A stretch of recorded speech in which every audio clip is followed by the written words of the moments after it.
Yeah. Well, should we move on to Joe Biden and how all this is impacting? Yeah. Yeah, I mean, it's the perfect transition because in closing, I mean, the Uniparty has really consolidated again around committing genocide in Gaza. Joe Biden, one of the most reliably pro-Israel senators and one of the probably the largest recipient all time of any active politician of AIPAC money, is presiding over this whole thing. I don't know if he's really presiding over anything, but it's not as though he's going to impose red lines. Jake Sullivan's running it. Smaller, lesser known people like John Feiner at the State Department, Tony Blinken is rushing around anxiously attempting some kind of diplomacy to keep the war going and to limit the damage regionally. But this is Biden's war, and this is will be one of the greatest stains on his legacy, if not the greatest stain. And it might sink his election chances because look at this new poll from NBC News. Yeah. Biden's approval rating has declined to the lowest level of his presidency, 40%. A strong majorities of all voters disapprove of his handling of foreign policy. Among voters aged 18 to 34, a whopping 70% disapprove of Biden's handling of the Israel-Gaza war. By the way, I hate that. It's not a war. It's a massacre. But anyway, the headline here is that 70% of young voters, 18 to 34, disapprove of how Biden has handled the Gaza crisis. Yeah. It's amazing. It's very similar to the way that the Iraq war shaped our generation and our view of George W. Bush. And I see no distinction now between George W. Bush and Joe Biden, considering the neocons that support Joe Biden who are shaping Bush's policy. I mean, look at David Frum. He completely supports what Biden's doing. Yeah. Bill Kristol, I mean, he's raising money for the Democrats now. Bill Kristol created the kind of intellectual and political context for the neocons to come into the George W. Bush administration. And so they found their war again, and they found their man in Biden, and young people are not having it. It is searing for them, young progressives who are taken for granted by the Democratic Party every year. And I think one of the most unbelievable protests I've seen so far. I mean, there was the huge Jewish Voice for Peace protest at the U.S. Capitol, which was barely covered by U.S. media. And then we had the 300,000 strong march in Washington, D.C. But here's another sort of Jewish-led protest outside, targeting the Democratic Party directly, a fundraiser for the Democratic National Congressional Committee at the DNC headquarters. And it was immediately attacked by police. They're chanting for a ceasefire. Police are pulling them away. The building is filled with Democratic members of Congress.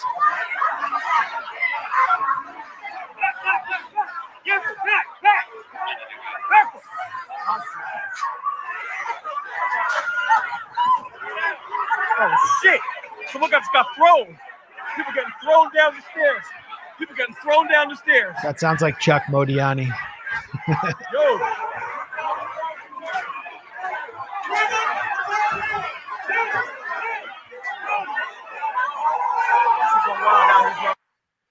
By the way, thank you to AOC and the squad for funding the Capitol Police as your first vote in Congress, and then funding their expansion.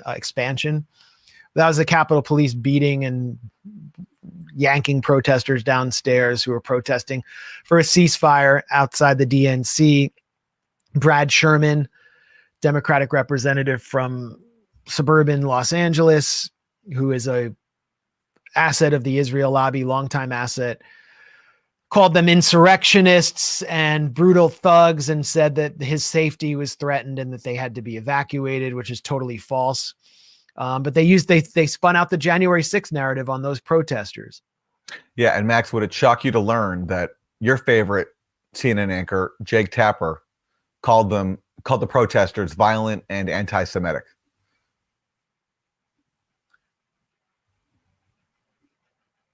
the video this week of the pro-Palestinian protest outside the DNC that turned violent outside the Democratic headquarters. And there were members in there, not all of them, but some of them were with the Democratic Socialists of America, the New York branch, which celebrated on October 7th, saying that it was legitimate resistance. At another rally just down the street from here at Union Station, crowds were chanting "From the river to the sea, long live the Intifada." What do you make of this as a Jewish American, a proud progressive, a Democrat? There's anti-Semitism in the Democratic Party these days. Well, I mean, there's anti-Semitism everywhere these days, as we were discussing with Elon Musk. And I mean, we're talking about a problem that goes back thousands of years, obviously. I was very disappointed to see what happened over at the DNC the other day. I mean, I'm glad that there are young people who are taking an interest in peace and social justice, and those people I encourage. But for those who are somehow tempted to engage in pushing and shoving, like Kevin pushing and shoving, in Congress, but doing it outside, I'm totally opposed to that. They should study the history of nonviolent movements in America. Oh my God. The women's movement, the civil rights movement, the LGBT. They're doing exactly what the civil rights movement did. That have been the great civilizing movements of our time and of America. So that's Jamie Raskin. He identifies for some reason as a progressive member of Congress. Speaking to Jake Tapper, who calls these protesters anti-Semitic, and they repeat not only that lie that these people are anti-Semites, but also that they were violent toward the police at the DNC. And that's Jamie Raskin trying to have it both ways. He says, I encourage them. I support those who are interested in social justice, but then he throws them under the bus by calling them violent and anti-Semitic.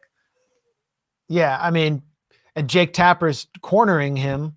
Jake Tapper is just running the show at CNN on this, openly flaunting his ideological commitment to Zionism and his obsession with this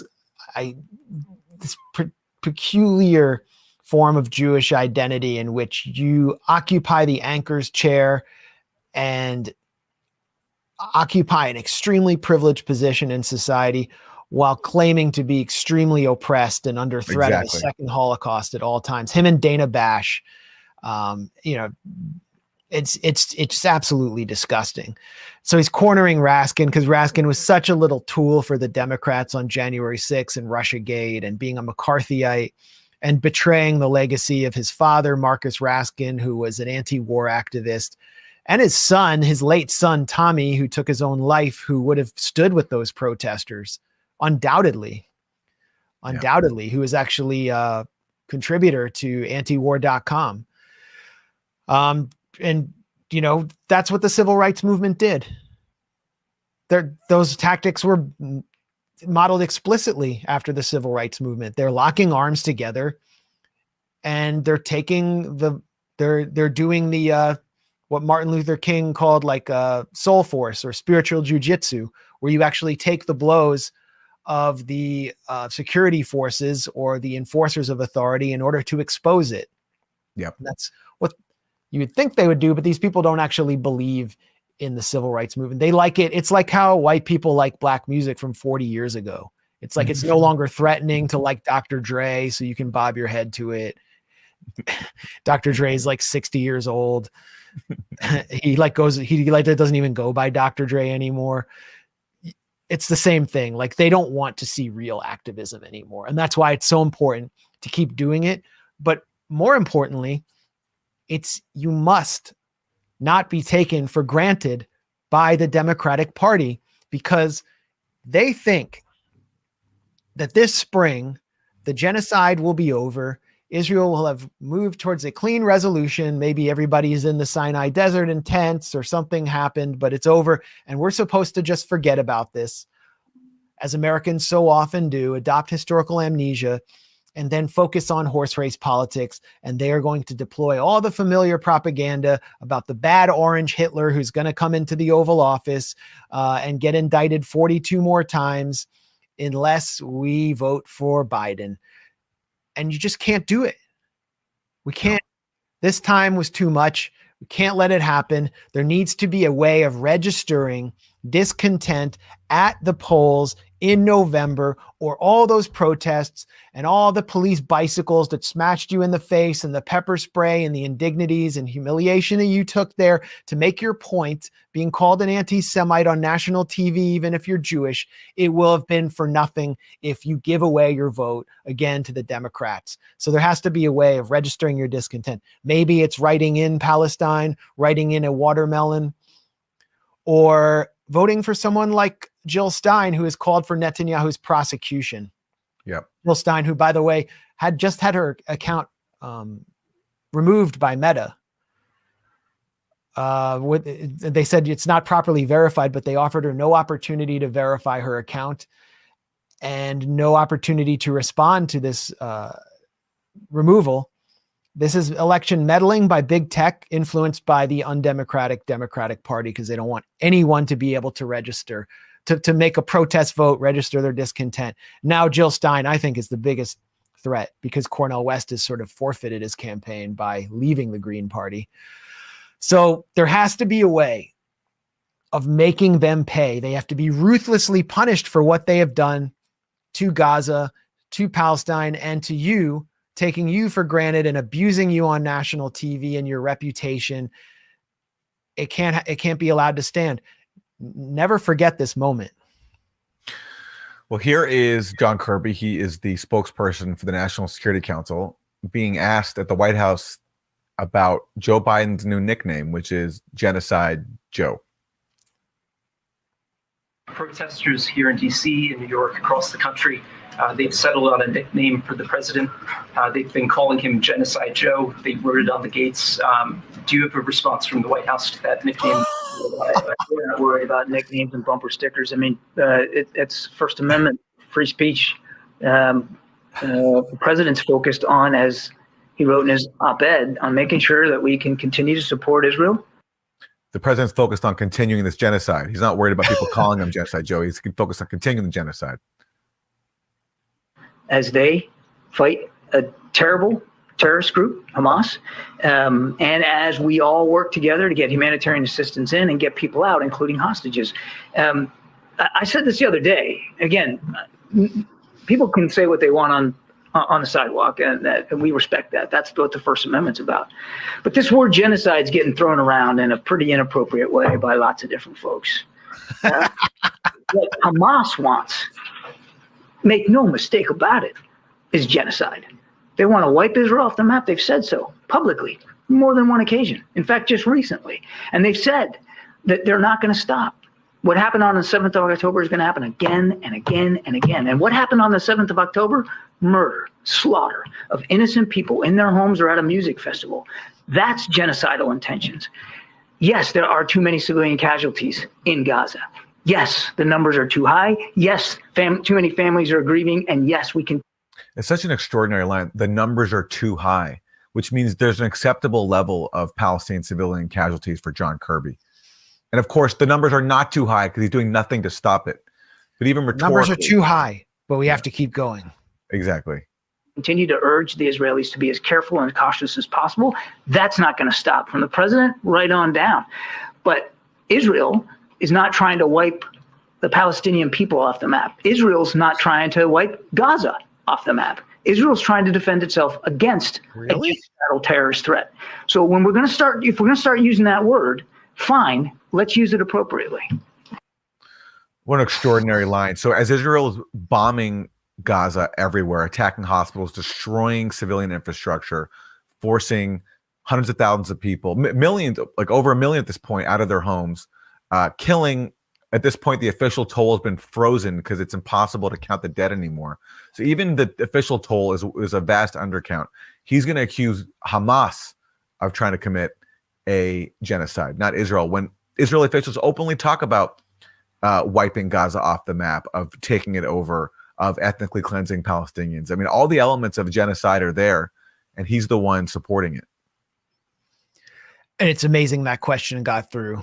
I mean, it really shows how much their backs are up against the wall now. If the White House press pool is asking them about genocide, I mean, I put that issue forward at the State Department, Sam Husseini has been putting it forward, asking whether they fear being prosecuted in the future for genocide.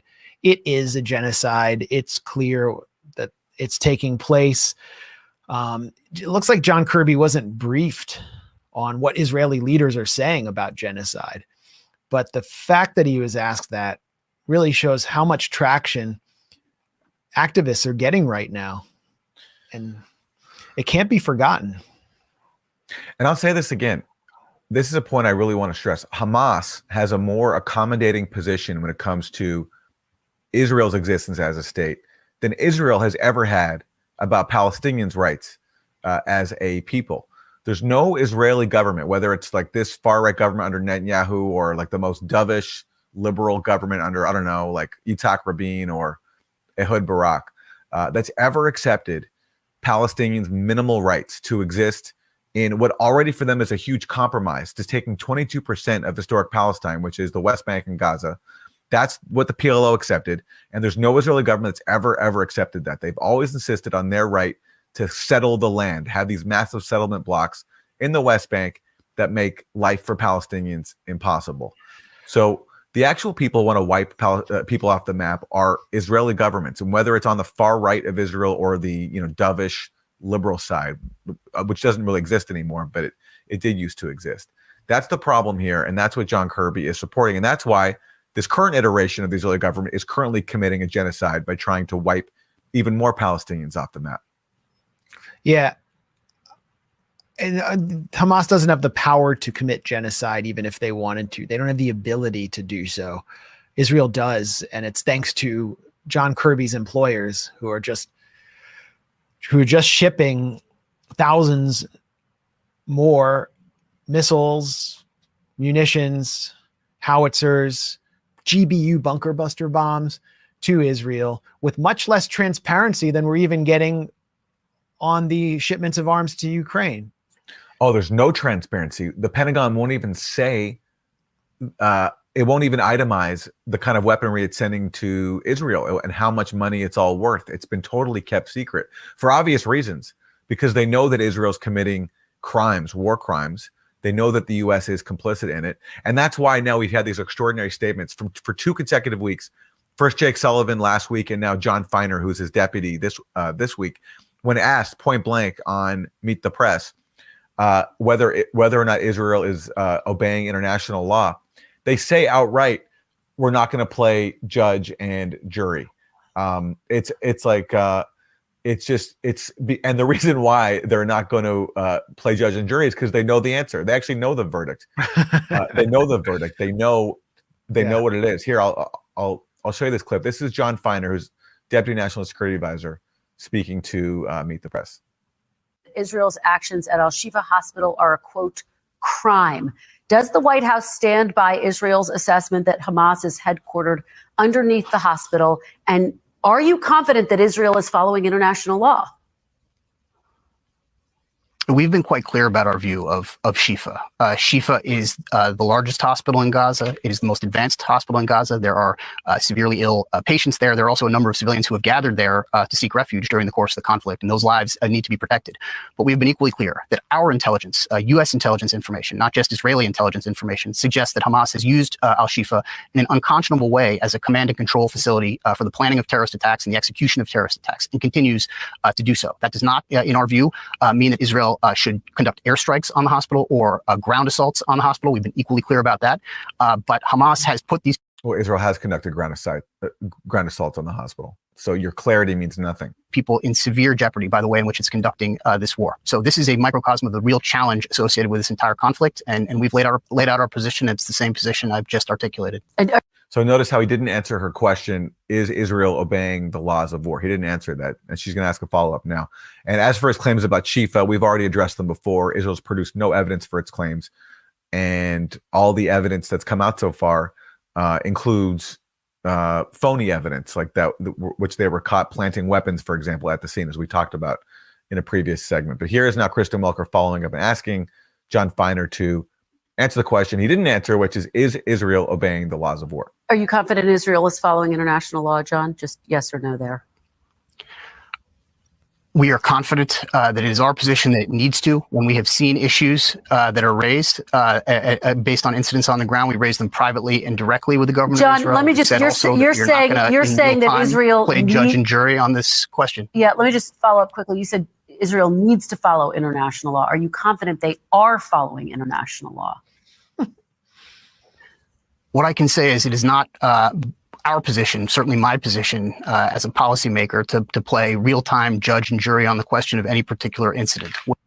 It is your job as a policymaker to play judge and jury, because U.S. law says you can't provide weapons to people who are committing war crimes.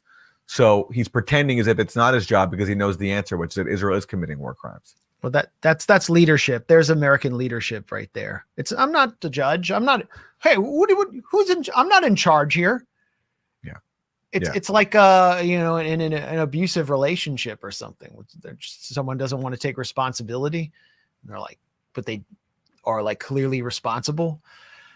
And it's kind of what the Israelis do as well, except they're just completely deferring to the Israelis, which is sort of the American way of war now. We'll defer to the Ukrainians on that. It's not our job. We're not arming them. We're not providing them with battlefield intelligence. The U.S. is operating a Reaper drone over the Gaza Strip right now. It has Delta forces inside Israel right now. And they're acting like they don't have any part in this. It's absurd. And Jake Sullivan, I mean, well, first of all, this whole thing is just an insult to everyone.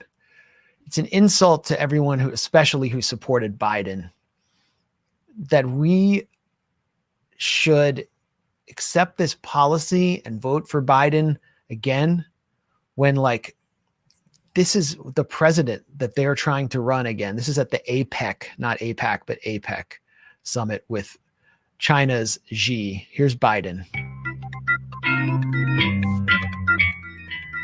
I mean, the music, we don't even need the music. Forget the music.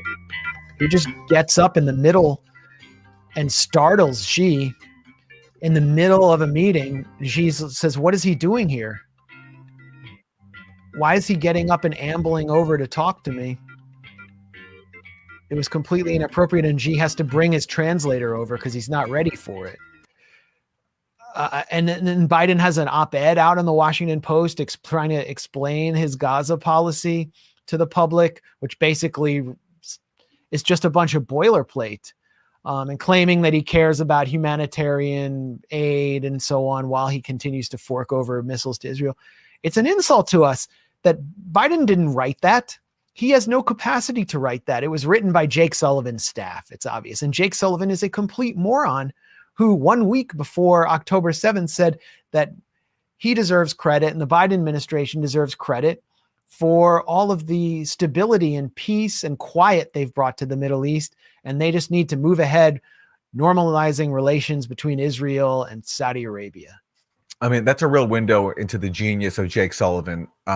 A month before he said that the Middle East has never been quieter, which happened, he said that like 8 days before October 7th. So great job there, Jake Sullivan, for bragging about how quiet the Middle East is. And what he meant by that really is that Palestinians have their head down. They're not fighting back. That's what he meant by quiet. Yeah. So a month before he said that, then he also said that that the Ukraine war is not a stalemate and that Ukraine is methodically taking territory. Well, how's that going? Recently, Zaluzhny, the head of the Ukrainian armed forces, said that this is a stalemate. And even there, he's being optimistic because actually Ukraine's losing territory. So even calling it a stalemate is being too generous to Ukraine. So Jake Sullivan, who's supposed to be in charge of national security, has shown himself to be so unbelievably incompetent, like embarrassingly incompetent, where he makes these declarations that are just so contradicted by the actual facts. And yet he's somehow treated seriously. And Biden at this summit repeated his claim that Xi Jinping is a dictator.